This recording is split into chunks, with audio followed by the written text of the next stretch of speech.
Hello guys, magandang tanghali po sa inyo lahat. Guys, may share lang po ako sa inyo. Tungkol po na sa aking anak.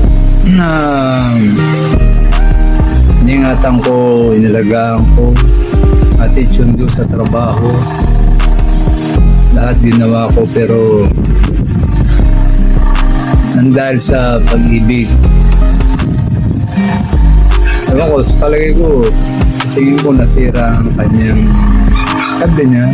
Sabi niya, hindi naman daw nasira ang kanyang kinabukasan kasi yun nga, na-in love daw siya. Kaya dahil sa in love, napagplanuhan ko na kasi total hindi naman siya kayang pigilan. Ito lang naisip kong paraan. Kasi wala na akong maisip na paraan eh. Ito lang po yun.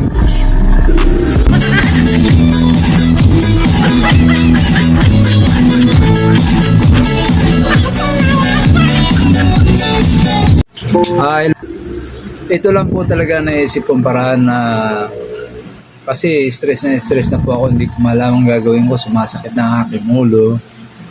Mamanhid na nga po eh. Parang may stroke na yata ako. Pero meron akong naisip na parang para ito'y maalis. Pagpasensyahan nyo na po, talagang hindi ko na kaya. Gagawin ko na ito. Bahala na si Lord sa akin.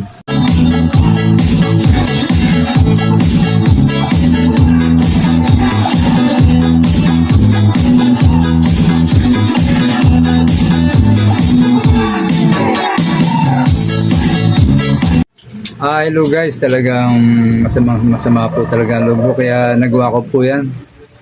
Kung hindi lang po masama ang loob ko, mas malupit pa dyan yung gagawin ko. Kaya thank you guys, maraming salamat po sa inyong panonood sa aking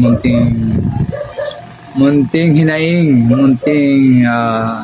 kuwan na isang magulang sama ng loob. Thank you. God bless.